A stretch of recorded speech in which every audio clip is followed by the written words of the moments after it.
Good evening and welcome to Coachable Moments. I am your host, Pat GPT, and I'm excited to be here with you again. Today's topic is going to be titled, It's Up to You. This title came about today as I was sitting with some coworkers and we were just talking about mindset during our break. And the topic derived from a statement that one of my peers made. That statement says, if it's going to be, it's up to me.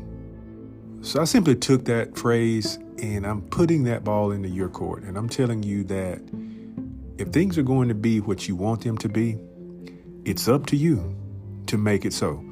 No one is going to come and do it for you. So I wanted to open and ask you a question today. Have you ever felt like everyone around you was moving forward in life and that you seem to be stuck in the same place? You know, some of you have been in the same place since you graduated high school, in the same condition. Nothing has changed. Your routine is the same. You wake up every day. You go to the same job that you hate. You get off and you get paid on Friday and you complain about the money being not good enough. Yet it's the same money that you've gotten every week for the last 10, 15, 20 years. So I want you to think about that today. If you're in the same situation today that you were 10, 15 years ago, it's time to really focus on whether you should be complaining or whether you've accepted the fact that this is the life that you are creating. You may see other people around you that have completed their education. They may have relationships that are thriving. Their career goals may be blossoming. And yet, for you, you're in the same particular rut that you were, with no change in sight. Like there is no new opportunity on the horizon. All you know is to repeat what you did the last week, the week before that, and the week before that. So I want to really challenge that ideology today and maybe look at things from a different perspective. And while thinking that, to make matters worse, you may feel like you're the only person going through this type of situation. But guess what? You're not. Millions of people across the country are in a cycle. It's repetitive, nothing new, and they're just simply sick of their situation. At some point, you may even feel like you're in a dream that's never ending. It's simply a rerun of your daily activities. You wake up tired, you get breakfast with your family.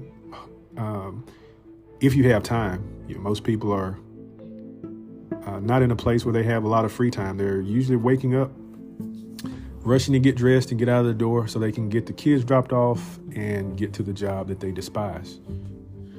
And from there, you drive to work, you log into your workstation and you think about what you want for lunch. Lunch is not even close yet, but we do the same thing. We think about what we want to get for lunch.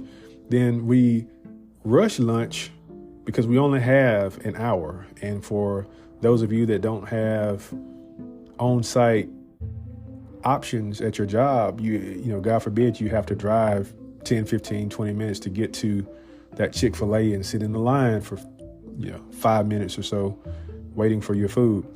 And then, you rush back to work and then you're bombarded after you've eaten that heavy lunch. You've got some drowsiness going on, but you have to look at these reports and emails until 5 o'clock. For you workaholics, you may stay to 6 or 7 just to try to get that workload to a manageable point before you leave and go home. So I want you to really focus on this. What are you doing between the time you wake up and the time you go to sleep every day? For most of you, it's the same exact thing. You call your spouse on the way home to explain why you're late. He or she is pissed off because they were expecting you home, 2 hours ago. You drive home. Once you finish, the ridiculous traffic that's, plaguing most cities nowadays. And if you're lucky, you flop down on the sofa, may have some dinner waiting on you. But if not, most of you get right back on your laptops and you continue to chip away at that workload that you were not able to finish while you were at work. And this is going against your home responsibilities. You still haven't taken the time to engage with the wife or the kids or the husband. This is the typical situation for most Americans nowadays. But guess what? The rat race is not a one-person race, and you're definitely not the only person that feels like you're not moving forward or progressing in any way. And some food for thought. Guess what? You're not stuck. These are options that we have accepted, but you certainly have the power to change. And what I'm about to share with you is just some resources that'll help you reimagine what the possibility could be for you on a day-to-day basis and help you shift your reality to a more enjoyable life. So moving forward, I wanted to talk about some of the characteristics that you have to have if you're going to make some positive change. And one of the first things is that you have to have the awareness that the situation is not going to change on its own. There has to be some intentional action on your part to change this daily cycle that you're in. If you're just hoping for a certain outcome without putting any effort towards it, I can tell you now that nothing is going to change. The only thing that'll change is that the frustration will continue to mount up. I grew up in a small rural town. We only had 2 traffic lights in the whole county. Just recently got an ATM at the bank. So we didn't have a lot of luxuries to enjoy during my childhood.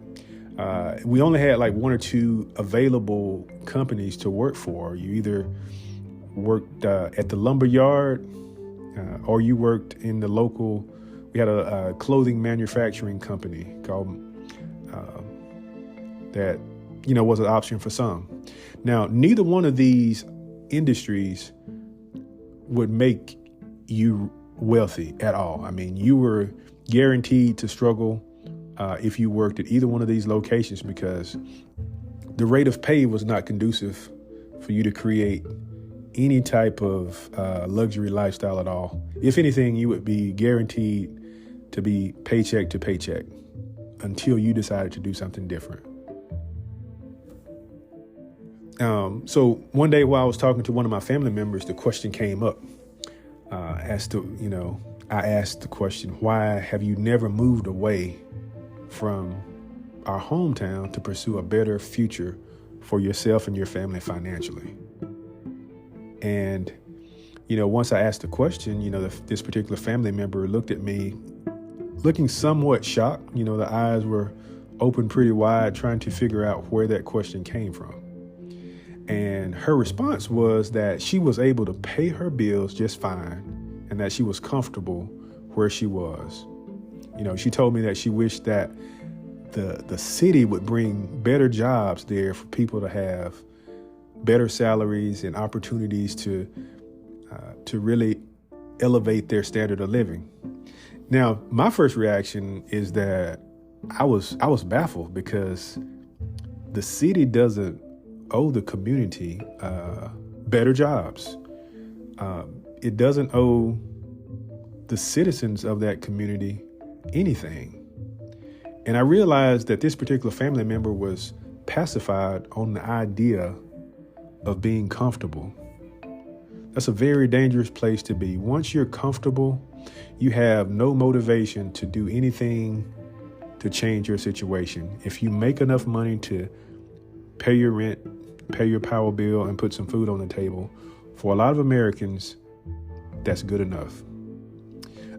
The other thing is that fear is a contributing factor to the mindset that a lot of people find themselves in. For some, fear can be mistaken as being comfortable. Well, some people are not comfortable. They're just scared to do anything different. And when a person is afraid to take action, they'll convince themselves that where they are in life is not that bad. They become complacent with the conditions because the amount of effort that's going to be required to change things is more than they're willing to exert. Fear holds so many people back from attempting to achieve their dreams. And I always think to myself, what if you would only take the first step and just give it a try? And then after you get that first step taken, take the second step. And maybe you'll see on the front end that what may be deemed impossible may not be impossible at all and may actually improve your current situation. And so my cousin asked the question, but what if I try and fail? Then what? My response was simple. At least you can say that you tried. Anything is better than accepting defeat. It's better to have tried and failed than to have never tried at all. And in closing, I just want you to remember that if your life is going to get better, it's totally 100% up to you. You owe it to yourself to become the best version of you possible within the time that we're all allotted. I trust in you. I believe that you can do it. You have to do it, and you have to start now. Thank you, and have a good evening.